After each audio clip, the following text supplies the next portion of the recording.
네, 안녕하세요. 생생한 현장 정치 이슈를 색다른 시각으로 집중 분석하는 생방송 정치 본색입니다. 진행을 맡은 저는 송문희입니다. 오늘의 정치 본색 주제는 민심을 잃은 윤석열 정부 100일입니다. 오늘 함께 토론해 주실 분은 이경 대변인, 박원석 전 의원 나와주셨습니다. 안녕하세요. 네, 안녕하세요. 안녕하세요. 네, 참 이제 정부 출범하고 100일이 다 되어 가는데 요즘 국민들 마음이 많이 힘듭니다. 오늘 그 주제를 한번 집중적으로 다루어 보도록 하겠습니다. 오늘의 첫 번째 주제 이예희 기자가 소개하겠습니다. 이예희 기자 나와 주세요. 생방송 정치본색, 오늘의 주제는 민심 실종 100일의 윤석열 정부입니다. 최근 떨어졌던 국정 지지도를 회복할 수 있는 모멘텀을 만들어야 하는 정부 입장에서는 난감한 사안들이 발생하고 있는데요. 특히 국민의힘 비상대책위원회의 헛발질이 큰 요인으로 작용하고 있습니다.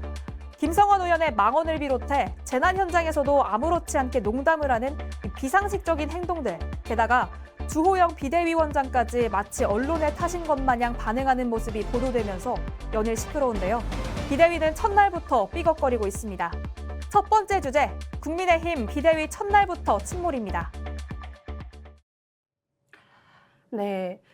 정말 가뜩이나 힘든 상황에서 갑작스러운 또 폭우가 와서 지금 국민들 많이 힘듭니다. 그 수해 이주민도 나고 이런 상황에서 주호영 비대위가 출범을 하면서 첫 행보를 한 것이 수해 현장에 가서 뭐 자원봉사한다 이렇게 해서 열심히 일한다 했는데 이게 처음부터 모양새가 굉장히 안 좋습니다. 김성원 의원의 막말, 이거 막말이라고 해야 될까요? 망언이라고 해야 될까요? 사진 좀 잘 나오게 빛 좀 왔으면 좋겠다. 얼마 전에 그 이번 폭우로 신림동 반지하에 살던 그 발달 장애인 가족이 빠져나오지 못하고 3명이서 사망을 했고요. 이번 폭우로 10명 이상이 사망하고 실종자가 나고 있고 이런 상황입니다. 이렇게 엄혹한 상황에 가서 사진 찍기 위해서 나간 게 아닌가라는 생각이 들 만큼 해서 지금 국민들의 원성을 자아내고 있습니다. 지금 이 폭우 대책에 대해서 전반적으로 어떤 생각이 드시는지 한번 말씀 나눠보겠습니다. 이경 대변인. 말도 안 되는 일이 벌어진 거죠. 가서 국민의힘 그러니까 주호영 원내 그러니까 이제 비대위원장 함께 국민의힘 의원들이 가서 열심히 일했던 것은 인정을 합니다. 뭐 뒤늦게나마 그래도 열심히 하려는 모습을 보였었다라고 평가를 좀 좋은 면은 또 평가를 해야 될 것 같은데요. 그런데 지금 보면은 무슨 비가 좀 내렸으면 좋겠다. 사진 뭐 잘 나오게 이렇게 얘기를 하지 않았습니까? 그런데 처음에 사진 찍는 것도 안 된다라고 얘기하지 않았습니까? 근데 결국에는 나 좀 사진 잘 나오게 좀 비가 내렸으면 좋겠다. 이런 막말을 하는데요. 이거 막말도 아니죠. 망언이죠. 아니면은 그때 순간에는 국민이 아예 없었던 것 같아요. 그냥 뇌가 멈춘 사람이 아닌가. 지구상에 오로지 내가 지금 주인공이야. 이런 개념이 아니면 어떻게 그 피해 현장에 가서 그 국민들 솔직히 그 피해 보신 그 국민들 앞으로 내가 이걸 어떻게 다시 복구를 하고 내 인생이 앞으로 어떻게 되는 거지? 국가에서 어떤 나한테 보상을 해줄까? 지금 너무 망언자실한 상황 아니겠습니까? 그런데 거기에서 사진 좀 잘 나오게 해달라라는 것은 이분은 이건 회복이 안 된다고 생각합니다. 그래서는 안 되는 것이죠. 그래서 국민의힘 지지율 그리고 이것이 함께 대통령의 지지율까지도 앞으로 더 영향을 미칠 거라고 좀 생각을 해봅니다. 네, 박 의원님. 아니면 제정신이라면 저런 얘기를 할 수가 없죠. 그러니까 사석에서도 해서는 안 되는 얘기를 농담이랍시고 뭐 주호영 원내대표가 기자들한테 그런 식으로 변명을 했더만요. 김성원 의원이 좀 장난기가 많다. 지금 장난칠 때가 아니잖아요. 저는 지금 뭐 김성원 의원 개인의 문제를 떠나서 이 국민의힘이라는 정당이 일종의 이제 정치적 금치산 상태로 가고 있는 게 아닌가 이런 게 걱정이 돼요. 이 금치산 상태라는 게 뭐냐면 자기 행동이 합리적으로 설명이 안 되는 거예요. 근데 지금 뭐 이 당내 내분 과정도 그렇고 또 비대위 전환, 이준석 몰아내기 이 전반을 보더라도 자기 행동이 설명이 안 되잖아요. 게다가 당의 비상사태에 가장 큰 책임이 있는 사람 중에 한 사람이 권성동 원내대표인데 그러니까 이분은 지금 비대위에 당연직으로 다시 들어가요. 그러면 그 문자 공개로 인해서 최고위원들이 줄사퇴하고 당이 비상사태로 갔는데 그 책임을 초래했던 사람이 다시 비대위에 들어가서 이 비상 상황에 당 지도부가 된다. 누가 봐도 이게 납득할 수 없는 일인데 지금 안 물러날 것처럼 보여요. 저는 국민들 무서운지를 전혀 모르고 안중이 없다. 이게 정치가 보통 진정성이 없으면 위선이라도 떨거든요. 근데 위선도 안 떨어요. 이거 얼마나 개돼지로 보면 위선도 안 떨겠어요. 근데 저는 지금 윤석열 정부도 그렇고 이 국민의힘도 그렇고 도대체 권력을 잡은 집권을 하는 목표가 뭔지를 모르겠어요. 아니 집권을 했으면 목적이 있어야 될 거 아닙니까? 대한민국을 이렇게 바꾸겠다. 이런 대한민국을 만들겠다. 근데 그런 건 보이지 않고 오직 지금 눈에 보이는 거는 정적 제거하고 그다음에 권력 독식하고 이런 거밖에 안 보인다. 근데 국민들이 특히 이제 보수적인 유권자들이라고 하더라도 아니 저런 거 하자고 정권 교체한 건 아니지 않습니까? 지금 대구 경북 지역을 포함해서 이 보수 유권자층이 많은 그런 지역의 장년층에서도 이 대통령 국정수행 지지율에 대해서 부정적 평가가 더 높아지는데 이유가 있는 거예요. 근데 이걸 보면서 위기의식을 느껴야 되는데 지금까지 윤석열 대통령의 언행을 포함해서 국민의힘의 모습을 보면 그런 위기의식을 정말 느끼고 있나? 의문이 들 정도입니다. 지금 국민의힘이 어떻게 보면은 정치적으로 금치산자 단계다 이런 설명을 해주셨는데 사실 금치산자가 되면은 의사결정 능력이라든가 사물 변별 능력 이런 게 없단 말이에요. 그러면 후견인이 돼야 될 텐데 지금 뭐 마땅히 국민의힘을 끌고 나갈 후견인도 보이지 않는다. 정치적 어른도 보이지 않는다. 이런 상황입니다. 좀 덧붙여서 얘기하자면 어떤 재난의 상황에서 정치인들이 가는 거 현장에 있는 분들이 별로 좋아하지 않죠. 왜냐하면은 정말 진정한 마음으로 가서 같이 하는 분도 계시겠지만 정말 뭐 사진 찍기용 내지 홍보용으로 가시는 분들이 또 많다 보니까 오히려 걸쩍거린다. 이런 얘기 많이 하시는데 정말 공감 능력 없이 이런 현장에 가시는 거 좀 자제했으면 좋겠습니다. 이와 덧붙여가지고 지금 뭐 폭우가 이번에 80년만, 100년만 이런 폭우라고 얘기를 하지만 정말 우리가 대처를 이거밖에 못했는가라는 또 질문을 할 수밖에 없거든요. 이 폭우 사태에 대한 어떤 재난에 대한 부분에서 윤석열 대통령의 위기관리 능력에 대해서도 한번 짚고 넘어가야 될 것 같습니다.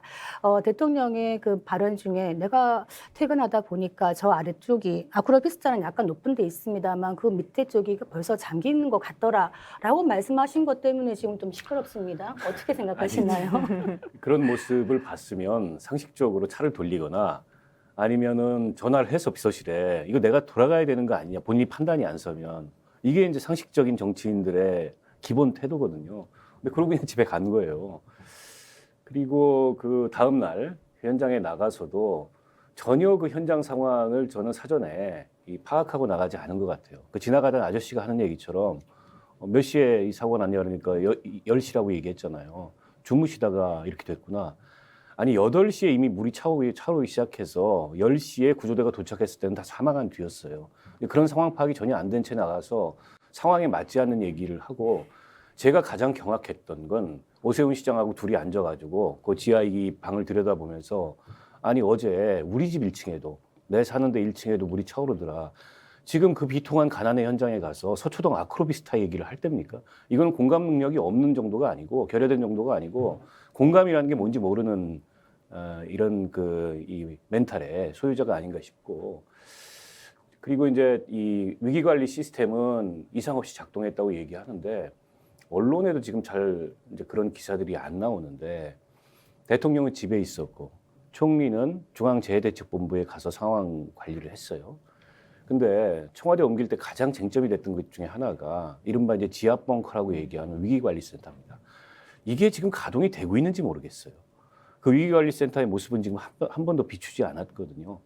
당연히 대통령이 이런 상황이면 그 국가위기관리센터에서 상황도 지휘하고 또 대책회의도 하고 해야 되는데 그때 이제 무리라고 많은 그 지적들이 있었습니다. 전문가들이. 이 짧은 시간 내에 오랫동안 그 시간을 들여서 시간과 비용을 들여서 축적된 그 네트워크를 순식간에 옮긴다는 게 거의 불가능에 가깝다. 근데 대통령실의 설명은 뭐 차질 없이 다 옮겼다라고 얘기하는데 과연 이번 이 수해 속에서 과연 그 대통령실에 그러니까 청와대 국가위기관리센터가 작동을 했는지 이거 저 취재해봐야 된다고 생각합니다. 저는 작동 안 했을 가능성도 높다고 보고 이 위기관리센터는 그 이제 군, 경찰, 뭐 해경 소방방재기관 이게 다 연결돼 있는 그리고 전국의 지방자치단체까지 연결돼 있는 네트워크예요. 거기서 종합적인 상황 파악이 가능한 겁니다. 근데 대통령이 있는 곳이 상황실이라고 얘기를 했고 어제 총리는 나와서 그 서초동 아크로비스타 자택도 거의 벙커 수준의 그런 대응력을 갖추고 있다고 얘기했는데 뻥이죠. 그거 벙커가 아니고. 아니 생각을 해보십시오. 비화폰 몇 개 있었을 거예요. 그리고 온라인 결제 시스템 정도. 그거는 지방자치단체장이 당선돼서 사저에 들어가도 깔아줍니다. 근데 이 국가위기관리센터의 시스템 그런 정도가 아니에요. 그거를 사저에 갖출 수도 없고 갖춘다는 것도 좀 문제예요. 만약 그렇게 했다면. 거기 다 민간인들 모여 사는 데인데 어떻게 그 보안을 유지하려고 그걸 갖춥니까? 근데 총리라는 분이 아마 청와대 그 위기관리 시스템 안 가본 분이 아닐 거예요. 과거에 부총리 총리 다 하니까. 근데 변명이랍시고 방어랍시고 그런 얘기를 한다는 것도 제가 보기에는 한심하고 전체적으로 천재지변이 일어나서 순식간에 이 대응이 미진했을 수는 있습니다. 근데 그 이후로부터 지금까지 상황을 보더라도 이건 재난관리의 기본적인 ABC가 안 돼 있다. 태도부터. 그렇게 말씀드릴 수밖에 없어요. 지금 그 말씀하신 재난관리 ABC가 안 되어 있다. 이런 부분 관련해가지고 이번에는 뭐 집에서 자택에서 전화로 지시했다 하는데 만약에 지금 북한 또 핵실험 할 수 있다 이런 징조도 나오고 있고 국가의 위기 상태라는 건 언제든지 어디서 발생할지 모르는 위기 상황이 있을 텐데 그러면은 지금 말했듯이 이 지하 벙커에서 제대로 할 수 있는 위기 관리 능력이 없다면 어디서 대통령은 지휘하실까요 앞으로? 이런 얘기했죠. 아크로비스타 컨트롤 타워가 아니고 폰트롤 타워. 그러니까 아크로비스타에서 전화로 다 지시를 했다. 이것도 대통령의 지시이고 위기관리 시스템이 어느 정도는 작동하고 있다라고 지금 얘기를 하는 것인데요. 말씀 주신 것처럼 그거 뭐 거의 뭐 뻥에 가까운 얘기인 것 같고요. 그런데 지금 대통령이 지금 보면은 위기관리 시스템에 그러니까 그 청와대 지하 벙커에 들어가는 거 말고도 위기관리 시스템에 장착되어 있는 차량이 있다. 차량으로 하면 된다. 그러지 않았습니까? 그럼 최소한 그러면 이렇게 집중호우가 내리고 국민들이 피해가 지금 있는 상황인데 그럼 아크로비스타 앞에 그럼 위기관리 시스템이 어느 정도는 갖춰진 차량이 있었는가? 그것도 지금 보도가 되지 않고 있습니다. 그 차량도 없었어요. 뭘 하겠다는지 모르겠습니다. 그리고 그 다음 날에 대통령도 망언이 있었어요. 하천 수위 시스템, 그러니까 하천 수위 측정 시스템을 빨리 개발해라. 그럼 환경부 장관은요. 아니 이거 이미 있습니다. 이 말을 못해요. 몰랐는지 알면서도 말을 못했는지 모르겠습니다. 근데 더 웃긴 것은 대통령실의 이제 대변인실이 기자들한테 대통령이 이런 지시를 내렸다라고 또 얘기를 합니다. 전합니다. 이거 이미 있는 겁니다. 하천 수위 측정 시스템 이미 있습니다. 근데 대통령 몰라요. 있는지 없는지도 몰라요. 대통령은요, 공부하는 자리가 아닙니다. 공부가 이미 되어 있는 상태에서 국가 지도자로서 위기관리 전체적인 컨트롤 타워 역할을 해야 되는 것인데 그것도 안 되어 있었고. 근데 지금 윤석열 대통령이라는 분은 공부도 하지 않는 것 같아요. 이미 있는 것도 모르는 상태에서 이렇게 얘기를 하고 있다는 거. 그리고요, 지금 우리가 또 당권 장악을 노리는 안철수 의원의 어떤 망언도 또 있어요. TV조선에서 보도를 했고, 이거는 육성으로 지금 아직은 확인은 저는 못했는데 TV조선에서 보도하기를 그 수해 현장에 가서 본인이 또 열심히 노력을 하죠. 그리고 나서 한다는 소리가 내가 그동안 정신노동만 했는데 이렇게 육체노동을 하고 나니까 힐링이 된다. 이게 지금 말이 됩니까? 사람이 돌아가셨어요. 주민들이 피해를 보고 이거 복구가 어떻게 되는지 정말로 이렇게 바닥에 앉아서 이거 어떻게 해야 되나, 내 앞에 삶은 어떻게 돼야 되는 것인가, 어떻게 될까, 그렇게 지금 심각하게 걱정하고 있는데 본인은 육체 노동을 하니까 힐링이 된다. 이분들 힐링 캠프를 가셨네요. 이분들 정신적으로 뭐가 문제가 있다. 저는 그렇게 생각이 듭니다. 어제 제가 관악구 신림동에 있는 시장을 갔었어요. 갔더니 거기가 비가 많이 와서 시장의 그 입구 쪽이 그 장사하시는 분의 옷가지나 신발 같은 게 다 빗물에 젖은 거예요. 그랬더니 그 사장님이 그걸 다 내놨어요. 그래서 지나가시는 행인들한테 이거 팔 수 없으니까 그냥 가져가라 그러신 거예요. 그랬더니 사람들이 바글바글해요. 근데 제가 참 감동했던 게 뭐냐면 그걸 그냥 가져가는 분들이 안 계셨어요. 빗물에 젖어 있고 그 흙이 묻어 있는 그 물건들을 가져가시면서 십시일반 돈을 다 주고 가시는 거예요. 그러니까 이게 일반 국민들의 삶이 이렇다는 겁니다. 그런데 거기 가가지고 이런 얘기를 하시는 거. 소위 사회 지도층이라는 분들이 이렇게 공감 능력이 없고 이렇다 공감 능력이 없는 이런 분들을 우리가 지도층으로 모시고 있다라는 생각을 하니까 국민들이 답답할 수밖에 없겠죠. 제가 이 얘기만 좀 짧게 꼭 말씀드리고 싶은데 이번에도 이제 카드 뉴스 논란이 있었잖아요. 그러니까 지금 청와대 이 홍보 메시지 이쪽 라인이 되게 이상해요. 돌이켜보면 나토 정상회의 때 그 빈 화면 보고 있고 빈 종이 들고 연출 사진 찍었다가 굉장히 크게 논란이 됐잖아요. 이번에 또 논란이 됐는데 문책이 없어요, 이 정부는. 저 정도면 사실은 문책이 있어야 되거든요. 특히 나토 정상회의 때는 대통령이 다른 정상들하고 사진 찍으면서 눈 감은 사진. 이게 이제 우리 언론에 보도될 때까지 그걸 정정하기 위한 어떤 노력도 안 했던 거예요. 무능할 뿐만이 아니라 정무적으로도 굉장히 감각이 떨어지는 건데 특히 이번 사태를 보면 도대체 거기에 어떤 사람들이 들어가 있는지 일단 궁금하고 왜냐하면 자꾸 극우 유튜버 뭐 이런 사람들이 이 대통령실에 들어가 있다고 하니까 도대체 어떤 사람들이 들어가 있길래 일을 저렇게 하나. 국회나 당에서 실무 경험을 갖춘 그런 뭐 전직 보좌진들이나 당직자들이 들어가면 저런 실수를 할 리가 없어요. 게다가 더 이상한 거는 문책이 없어요. 이게 도대체 어떤 힘이 작용하길래 그런 데 대한 문책이 없는지 저는 이것도 좀 언론이 취재를 해봐야 된다고 생각하고 일설에는 개사가 있었잖아요. 그거하고 같은 맥락이다. 그때 개사과를 누가 연출했냐 이거 가지고 논란이 분분했습니다. 결국에는 코보나 컨텐츠 뭐 직원들이 그걸 했다. 당연히 거기 김건희 여사가 있었겠죠. 아니, 그런 맥락에서 저는 홍보라인이 저렇게 거듭 사고를 치고 홍보수석도 메시지도 진짜 구린데 왜 문책이 없는지 이 정부는 왜 이 책임을 묻는 이런 게 없는지 도무지 이해가 안 됩니다. 이 지금 그 대통령실에서 정책 조율 능력이라든가 정무적인 감각이라든가 메시지 모든 것이 작동하지 않고 있다 이런 비난 많이 받고 있어요. 지금 그래서 인적 쇄신 얘기 뭐 큰 규모의 인적 쇄신 얘기하고 있습니다만 지금 들려오는 이야기는 그럴 가능성이 별로 많지 않다 이런 얘기 들려옵니다. 홍보 라인에 대해서는 지금까지 언론에서 노출된 것만 본다 하더라도 영부인 김건희 씨하고 연관된 사람들이 상당히 많이 들어가 있습니다. 뭐 극우 유튜버도 물론은 마지막에 그 사람 이제 그 누나라는 분 나오긴 했지만 그래도 관련이 많이 있다라는 것이고 아까 말씀 주신 것처럼 개사과에 그려진 그 사람 얼굴 그림 있지 않습니까? 그 얼굴이 김건희 씨가 코바나 콘텐츠 이제 대표로 있는 코바나 콘텐츠 회의할 때 뒤에 있는 화이트 보드에 그려져 있던 얼굴 그림과 그 개사과라든지 뭐 귤사과 이런 거 있지 않았습니까? 그때 그려졌던 얼굴과 똑같은 그림이었습니다. 그런 부분에 대해서도 언론에서는 얘기하고 있지만 문책이 전혀 있지 않다라는 부분인 것이죠.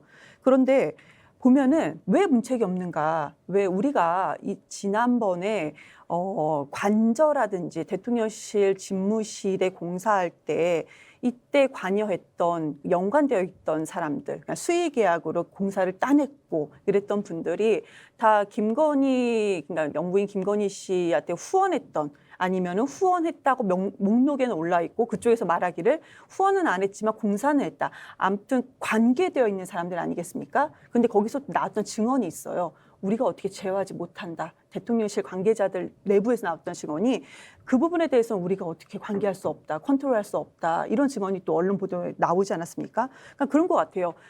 공사와 연관된 거. 그리고 또 홍보와 연관된 것은 김건희 씨가 분명히 연관되어 있는데 아무도 이 부분에 대해서는 조율하거나 누가 직원을 하거나 대통령한테 대통령도 이 부분에 대해서는 손을 쓸 수 없는 상황이다. 지금 이런 상황에 대해서는 지지율과 분명히 또 연관이 되는 거고 국민들께서도 가장 큰 우려를 하는 그런 지점 중에 하나라고 보여집니다.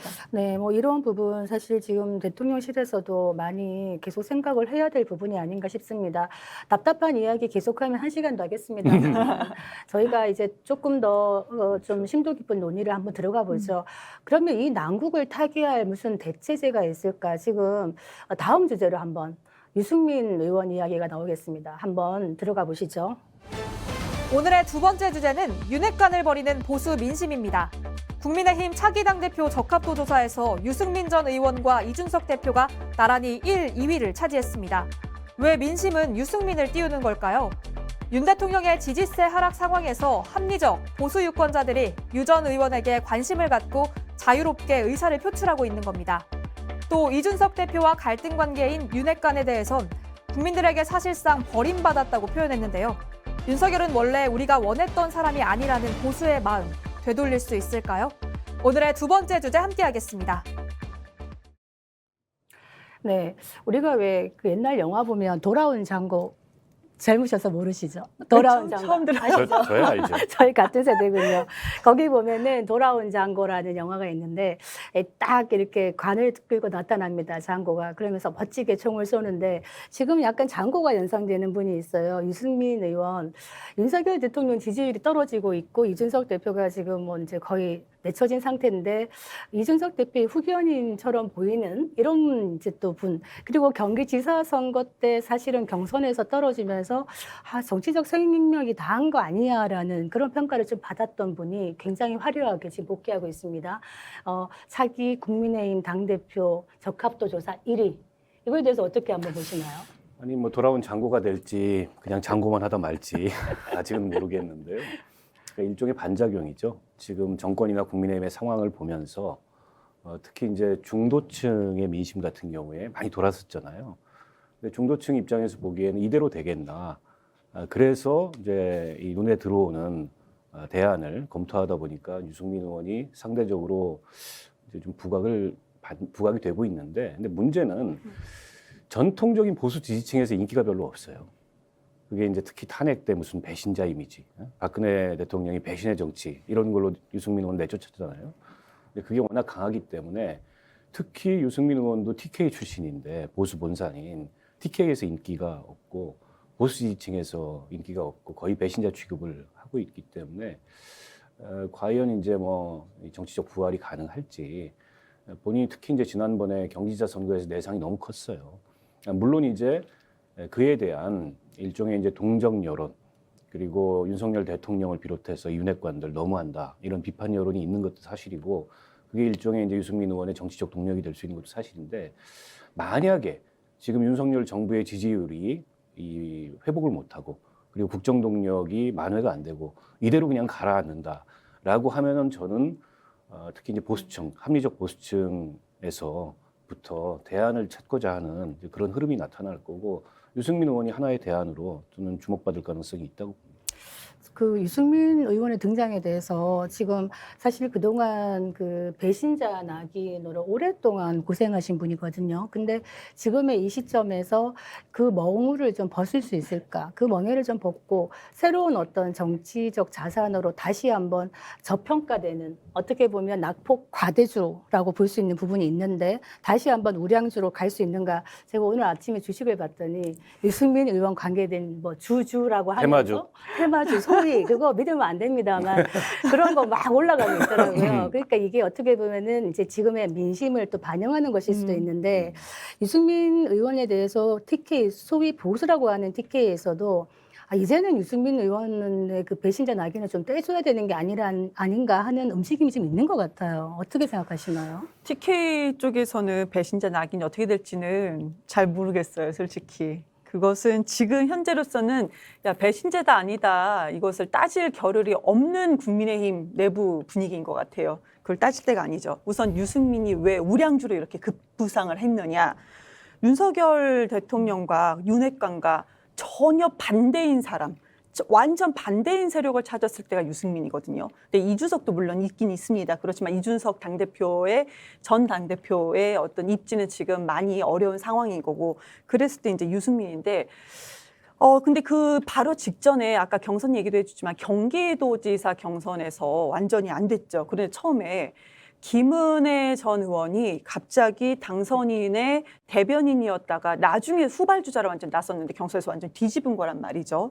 그런데 알고 봤더니 그때도 제가 이제 경기도지사 선거 때 제가 이제 선대위 캠프 대변인으로 있으면서 분위기가 뭐였냐면 김은혜가 오는 것이 훨씬 더 민주당에는 더 좋다. 왜냐하면 전문성이 너무 없다.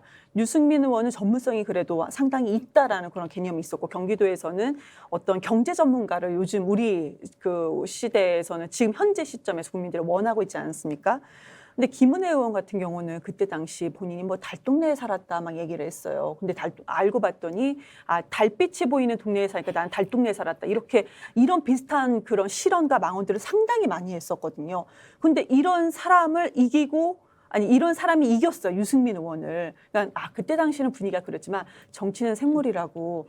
그때 그 굴욕이 오히려 지금 현재 유승민 주가가 상승하는 데는 오히려 그런 굴욕이 훨씬 더 좀 도움이 받지 않았나. 그런데요, 지금 보면은 제가 왜 앞에 전제 이렇게 말씀을 길게 드렸냐면 앞으로는 또 어떻게 변할지 모릅니다.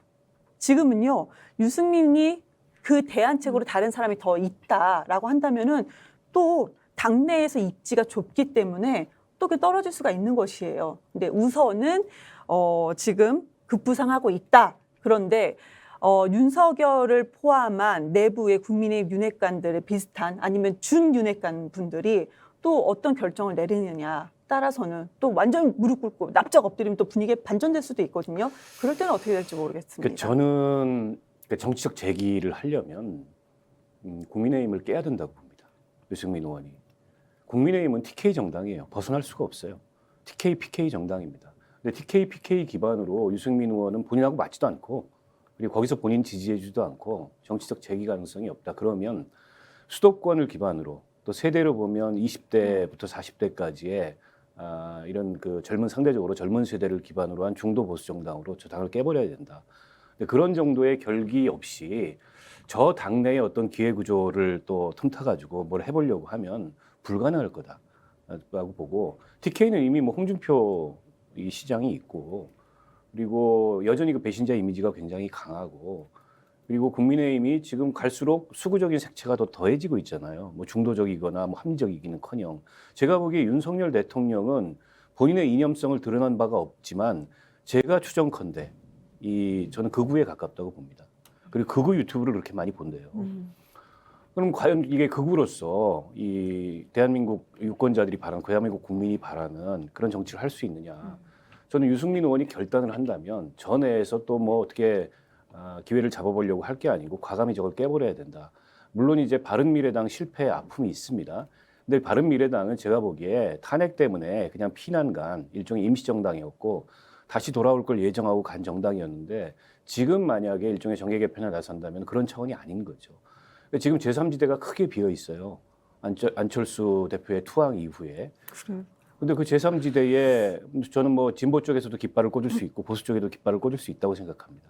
근데 그런 정치의 요구가 저는 있다고 보고 유승민 의원이 정치적 재기를 기획한다면 그렇게 하지 않고서 지금 저 뭐 국민의힘 구조 내부에서 길을 찾는 건 별 의미가 없다. 지금 좋은 말씀을 해주셨는데 의미 있는 부분이죠. 사실 한국 정치에서 제3지대가 지금 비어 있다. 안철수 후보의 투항 뭐 이런 얘기 하셨는데 제3지대 어려워요. 그거 잘 아시다시피. 저희가 20년 제3정당을 하고 있잖아요. 정의당이. 그렇죠. 근데 그나마 지금 살아남고 있는 게 정의당인데 그렇게 살아남은 정의당도 지금 사실은 조금 표류하고 있다. 그런 점이 뭐냐. 제3지대가 참으로 어렵다는 얘기를 하는 겁니다. 선거제도 때문에 그렇죠. 네. 그래서 제가 늘 얘기하는 게 선거제도 바꿔야 된다. 저도 개인적으로 경기지사 얘기하니까 그 김동연 지사님 대선 캠프 할 때 새로운 물결 대변인을 했습니다. 한국에서 제3지대를 하나 만들어서 살리자라는 사명감이 참 컸거든요. 근데 결국에 지금 다 사라졌습니다. 유승민 의원이 지금 신간 제목이 야수의 본능으로 부딪혀라 하더라고요. 진작 그러지 뭐. 이분이 사실 야수의 본능이 내재되어 있는지 잘 모르겠어요. 그동안에 이런 어떤 당을 만들고 또 깨지고 하는 과정을 겪으면서 아마 결심한 게 있지 않은가 싶어요. 창당은 안 한다. 내가 국민의힘을 접수하겠다. 오히려 이런 생각 갖고 계시지 않을까 하는 추측을 한번 해봅니다. 근데 지금 만약에 유승민 의원과 이준석 대표가 손을 잡고 새로운 어떤 수도권 세대를 아우르는 그런 중심의 신당을 만든다. 그런 가능성이 있다고 보여지시나요? 근데 이준석은 창당 없다. 없다 얘기를 못 했죠. 박았잖아요. 지금 하는 얘기죠. 공천도 못 받는다고 보면 어떻게 갈 데 하겠습니까? 없으면. 갈 데 없으면. 없으면. 저는 공천 못 받는다고 봐요. 다음 총선에. 둘 다. 그럴 가능성이 네. 큽니다. 왜냐하면 유승민 의원이 지금 당심을 얻고 있거나 조직이 있거나 이렇지는 않거든요. 네. 그렇기 때문에 현실적인 한계는 크다 이렇게 보여지는데 그럼에도 불구하고 유승민 의원을 소환하고 있는 국민의 마음은 무엇일까? 근데 기존의 분위기를 보면은 국민의 마음 먼저 말씀드리면 엉망진창이잖아요. 지금 무슨 희망도 없고 지금 좋은 수해 현장 가서도 좋은 이미지를 만들 수 있는 그런 순간에도 이렇게 망언을 하고 지금 막말 망언을 하고 있으니까 그러니까 기대가 너무 없으니까 그런 것인데 국민들께서는 그런 것인데 근데 지금 보면은 저는 제3지대라는 표현은 성공 가능성은 없다라는 것을 동의를 하면서 창당 가능성은 살짝 그래도 있지 않을까라는 생각이 좀 있는 것이, 그러니까 창당을 해서 이 창당을 한 당이 뭐 성공을 하느냐 그 여부는 좀 논외로 하고, 왜냐하면 지금 이게 90일도 안 돼서 대통령 지지율이 해외에서는 또 10%대까지 나오지 않았습니까? 우리나라에서도 지금 90일도 안 됐음에도 불구하고 20% 초중반까지 완전 떨어졌어요. 이런 일이 없었죠. 이런 대통령이 어디 있었습니까? 그것도 특별한 뭔가 이슈가 있었던 것도 아닙니다. 많은 그냥 수백 건의 잽들을 이렇게 맞아가지고 이렇게 지금 지지율이 떨어진 거니까 국민들께서 지금 상황을 보실 때는 와, 질렸다. 이런 상황이 되는 것 아닌가. 이런 상황도 정말로 이례적인 상황이기 때문에 만약에 창당 가능성도 열어놓는다면은 그 창당했던 당의 어느 정도의 지지율은 어느 정도 좀 받지 않을까 하는 생각도 듭니다. 그런데 유승민과 이준석이 같이 했을 때는 좀 그 시너지가 있을 테지만 뭐 이준석이 혼자 한다? 아니 유승민은 아직 내가 여기서 당을 장악하겠다 국민의힘에서, 만약에 그런다면은 힘을 못 받을 거라고 보여집니다. 그러니까 조금 더 제가 뇌피셜로 진도를 나가보면 오세훈 시장은 가능성이 있을까요, 저 당에서? 저는 가능성이 점점 줄어들 거라고 봅니다. 본인은 차기를 노리고 있어요. 아니, 노리고 있죠, 당연히. 네. 그리고 지금 경쟁력 있는 주자인데 제가 누누이 말씀드리지만 국민의힘은 TK 정당입니다. 안 돼요. 오세훈 시장 고민이 굉장히 많을 거예요. 얼마 전에 그 얘기를 했더라고요. 나에 대한 거의 음해성, 루머다. 내가 뭐 이준석, 유승민 등등 나가서 창당한다는 건. 근데 그런 얘기가 왜 나오겠냐고요. 이 객관적으로 국민의힘 상황을 보는 사람들은 오세훈이 고민이 많겠다 때문에 이제 그런 얘기가 나오는 거고, 원희룡 장관은 고민이 없을까요?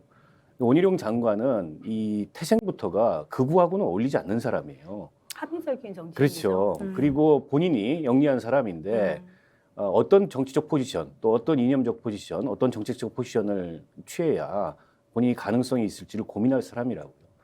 근데 지금 얼마나 답답하겠어요. 장관 오래 할 생각 없을 거예요. 한 1년쯤 하고 뭐 복귀해서 당대표를 출마하든가 해야 되는데 조기 전당대회가 되니까 그 시간표도 지금 엉켜버렸죠. 그렇게 고민이 많은 사람들이 있어요. 유승민 의원도 마찬가지고.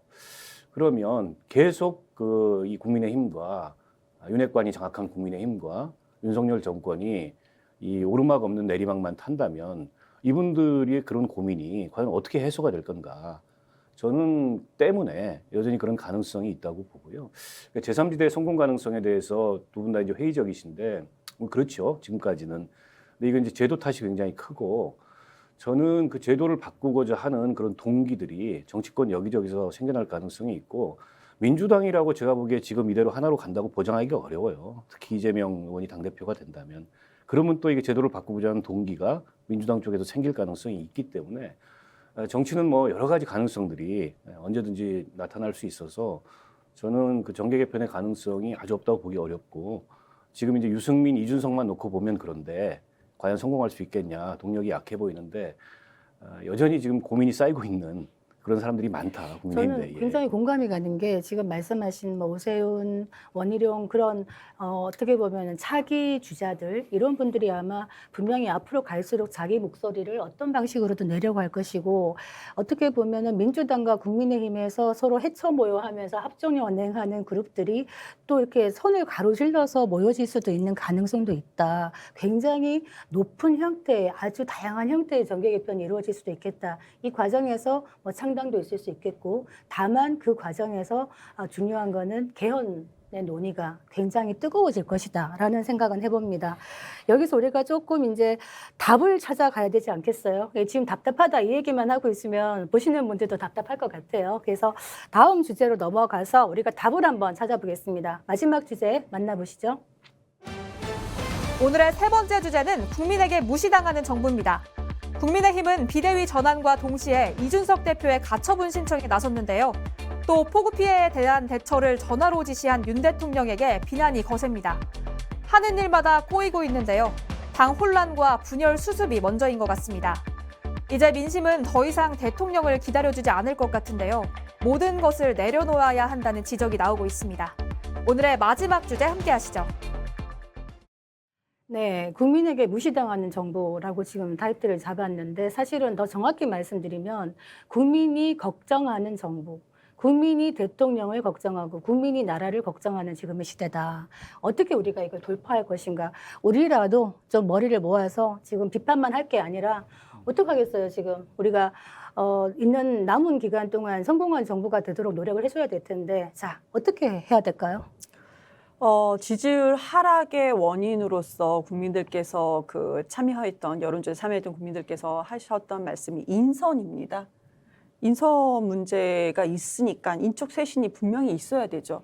그럼 왜 그렇게 국민들께서 인선 문제를 지적을 하느냐. 우선은 우리 비서실장도 말이죠. 대통령실 비서실장도 비서실장이 임명되기 전에, 그러니까 장제원 당선인 비서실장 때 수석들을 인선을 다 이미 맞춰놨어요. 그리고 나중에 대통령 비서실장을 앉혔습니다. 이거 뭔가 꼬였었죠.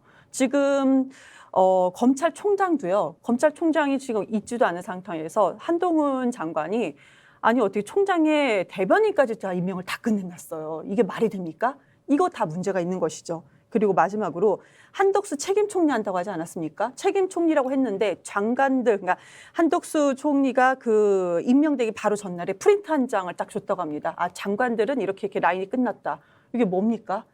이것을 다시 되돌려야 하는 거죠. 지금 제가 말했던 큰 맥락에서 이제 세 맥락이 있지 않겠습니까? 대통령실, 총리, 그리고 이제 검찰총장 이런 식으로 큰 맥락이 있는데 이런 부분에 대해서 다시 한번 완전히 다 바꿀 수는 없어도 다시 자리를 잡아야 된다. 다시 일할 사람들을. 대통령실의 홍보 라인은 뭐 말할 것도 없겠죠. 솔직히 김건희 여사의 라인에 대해서는 많은 부분이 문제가 있기 때문에 완전히 다 빼겠다.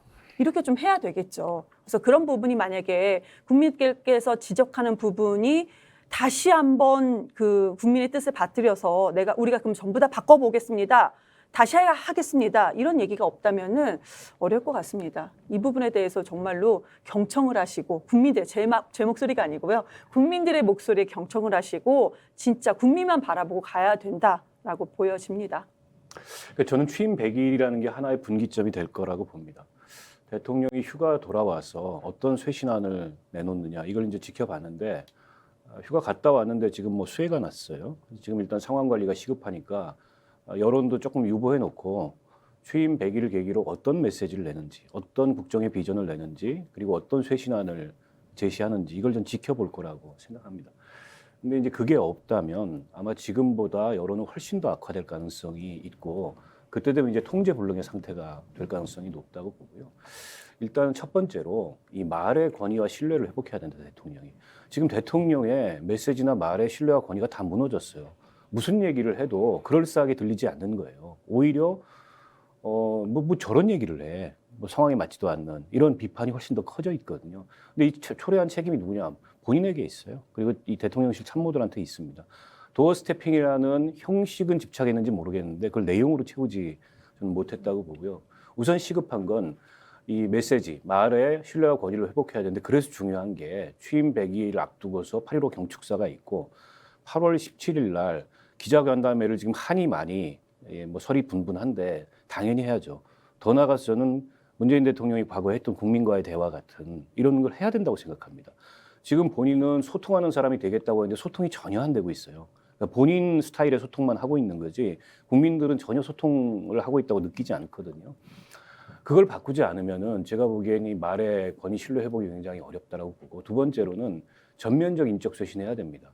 이 정도면은요 내각 총사퇴해야 돼요. 아니 도대체 지금 장관들 중에 누가 잘하고 누가 못하고 이런 걸 따질 계제가 아니지 않습니까? 정부가 총체적으로 작동하지 않은 상황인데 대통령 비서실장이야 다 총사퇴해야 됩니다.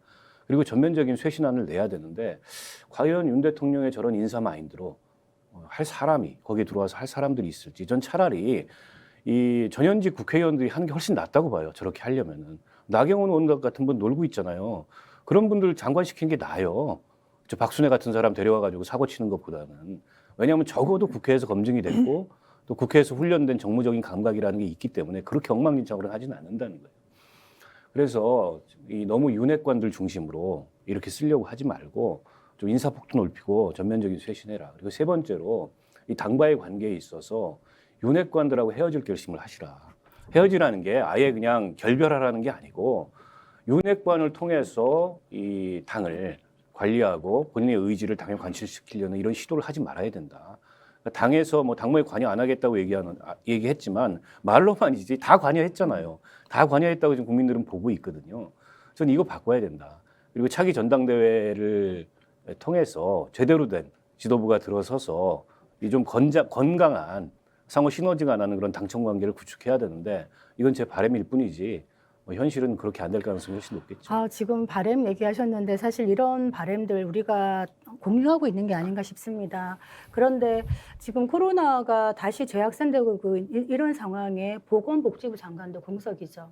왜 그럴까요? 지금 한편에서는 인재풀이 없다는 소리가 들려요. 그리고 아니 본인들의 그런 좁은 스펙트럼으로 사람을 그러니까 찾으니까 인재풀이 없다. 그러니까 더 넓게 찾아보고 더 깊게 찾아보면 많을 텐데 조금 쓸만한 사람들은 또 손사래를 친다는 거 아니에요. 지금 비대위원도 오려는 사람이 별로 없다는 거예요. 그러니까 정치인들이 이렇게 힘들 때 가서 내가 좀 죽겠다, 장렬히 전사하겠다 이런 마인드로 들어가는 게 아니라 눈치를 보면서 자기 당권 주자 누가 결정되면 난 그 밑에 줄 서야지 이런 게 더 많다는 거예요. 국민의힘 자체가. 그렇다면은 2020년에 그 김종인 비대위원장 하면서 혁신하고 달라지는 모습 보이겠다 하면서 대선, 지선 다 승리를 했는데 지금 취임 100일도 안 돼서 왜 지금 국민의힘이 이런 모습을 보이고 있는가? 가장 큰 문제점이 누구에게 있는가? 누구에게 있다고 생각하시나요? 대통령 본인이죠. 자, 그렇다면 대통령 본인이라면 대통령 본인이 이 문제를 어떻게 풀어야 될까요? 결자 해지하셔야 되는데. 아니 제가 아까 그 지지율 하락의 원인에 인선이 있었는데 또 다른 여론조사에서도 이제 구체적으로 들어가면은 누구의 탓이냐라는 그런 것에서 보면은 대통령 본인의 문제다라는 것이 또 1위입니다. 근데 되게 웃긴 것이요. 그럼 긍정평가가 그래도 20% 초반 나오지 않습니까? 그러면 긍정평가하는 이유가 뭡니까? 라고 하는 게 모름. 네, 잘 모름 모름. 1등이에요. 이유 없음이 1위예요. 그냥 지지율 그런 분들은 아직은 못한 것 같은데 그래도 내가 지금까지 잘한 건 국민의힘을 지지했으니까 없지만. 그래도 지금까지 우리 집안 대대로 국민을 지지했으니까 그래도 한번 믿어볼게라는 거예요. 아직 근데 그분들조차도 아직은 잘하는 걸 아직 못 찾았다라는 거거든요. 그 20% 초반대가 있다는 거예요. 그럼 대통령 본인이 문제인데 본인이 어떻게 바꿔야 될 것인가? 저는 태도를 바꿔야 된다고 생각을 해요. 첫 번째는 이제 두 가지로 저는 말씀을 드리고 싶어요. 두 가지로 이제 소통 방법의 문제이다. 지금까지 소통한다 했지만 우리 그 의원님께서 말씀해 주신 것처럼 소통한 거 아니거든요. 불통한 거거든요. 그 태도에서 불통의 모습을 계속 보여줬다는 겁니다. 기자들한테 삿대질하는 것이 아니죠. 기자들을 향한 그 카메라는 국민들이 보고 계시는데 국민들을 무서워하지 않았으니까 그 카메라를 보고 삿대질할 수 있는 거 아니겠습니까? 정정부하고 뭐 이런 이런 훌륭한 인사 인권 그런 장관들이 더 있냐?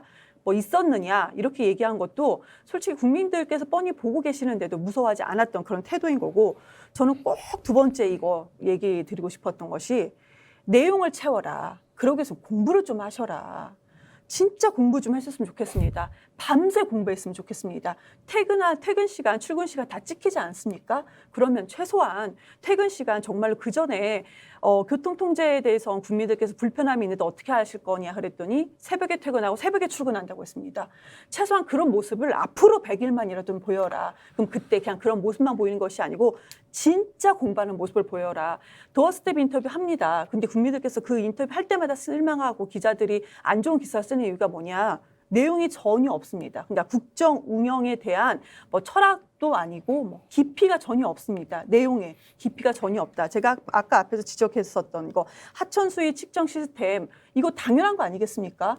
그 전에 총장일 때에도 조금만 관심 있으면 당연한 것인데 이거 없으니까 개발해라. 이렇게 지금 얘기하고 있는데 전반적으로 공부를 좀 진짜 했으면 좋겠다. 내용이 채워지고 자세는 좀 겸손한 자세로 한다면은 솔직히 국민들께서 다시 한번 좋게 봐주시지 않겠는가 그렇게 생각합니다. 사실 지금 공부하라 이렇게 얘기를 하시는데 공부가 쉽지는 않죠. 그리고 이게 벼락치기로 이렇게 주입식 공부를 한다 그래도 언제 그게 채워질 때까지 사실 국민이 기다리겠습니까? 어떻게 보면은 본인이 물론 계속적으로 공부를 해야 되지만 정말 중요한 거는 훌륭한 사람들을 적재적소에 쓰는 것.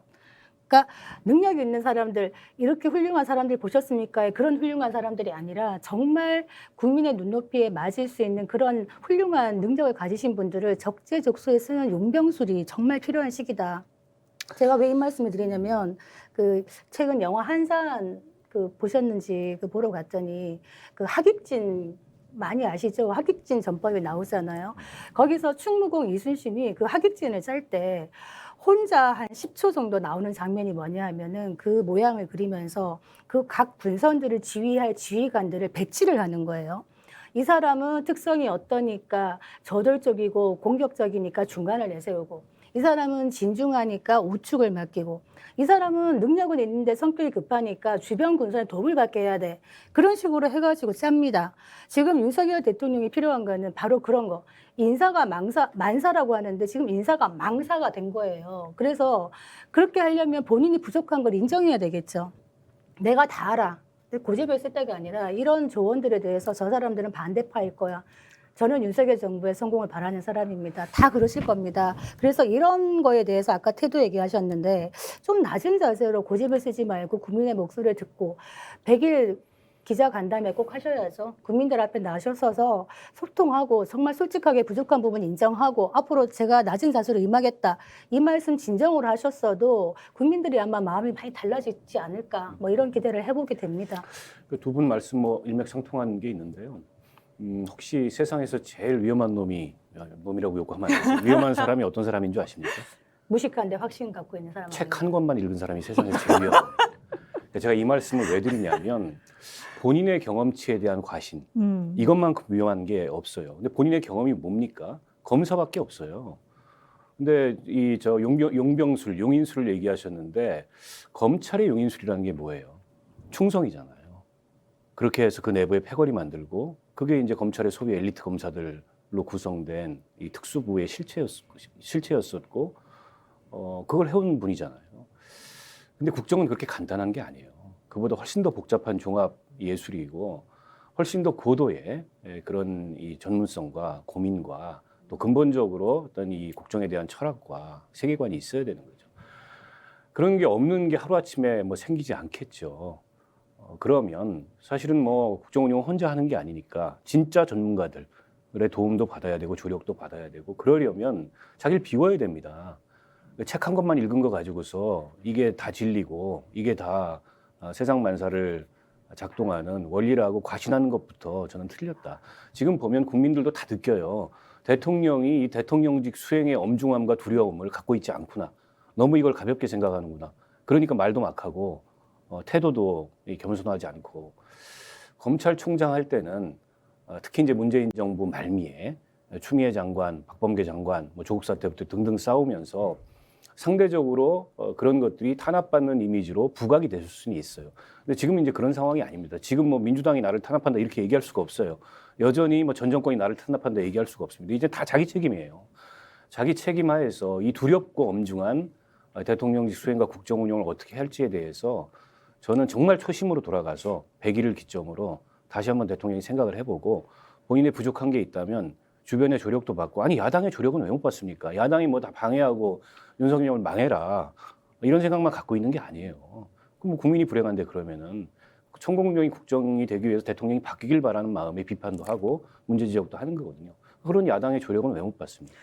국민들이 그 한마디만 하자면 국민들이 윤석열 대통령을 지지했던 분들은 어떤 마인드를 갖고 계셨을까요?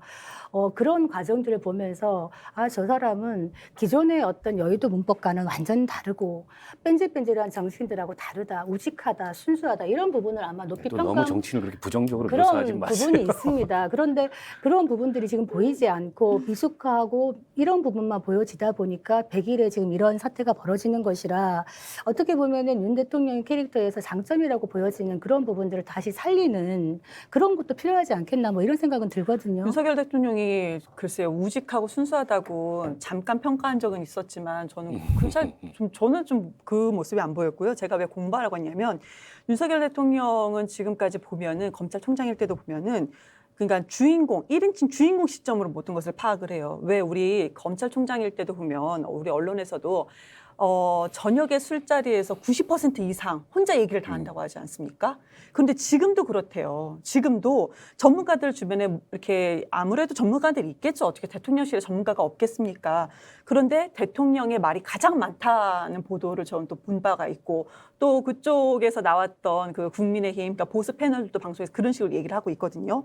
그럼 본인이 한평생 말을 많이 하고 주인공처럼 해왔던 사람이에요. 이 태도를 아니 60평세 넘도록 이렇게 했던 태도를 어떻게 바꾸겠습니까? 최소한 그걸 못 바꾼다면 옆에 있는 전문가한테 공부라도 해서 얘기를 하라는 겁니다. 공부라도 해서. 저는 그래서요, 말을 줄일 수 없다면 정말 옆에서 전문가한테 의견 듣고 그걸 공부하고 전날에 다음날 오전부터 그 할 얘기를 전날에 저녁까지는 공부를 하고 좀 주무시고 정리를 하고 아침에 얘기를 했으면 좋겠다라는 말씀을 꼭 드리고 싶습니다. 네, 정말 오늘 뭐 좀 깊은 이야기를 많이 했습니다만 대통령이 먼저 바뀌어야 된다. 이 난국을 타개하기 위해서는 대통령부터 바뀌셔야 한다는 거는 뭐 정확한 말인 것 같습니다. 끊임없이 낮은 자세로 기존의 모든 본인의 어떤 관행들, 본인의 생각들, 고집들 이런 거에서 벗어나서 국민과 헤어질 결심을 하는 것이 아니라 기존의 나쁜 관습들, 나쁜 정책들, 결단들, 인사들 이런 것과 헤어질 결심을 해야 국민들의 마음이 다시 돌아가지 않겠는가 이런 생각을 하게 됩니다. 오늘 정치분석 여기까지 하겠습니다. 감사합니다. 네, 감사합니다.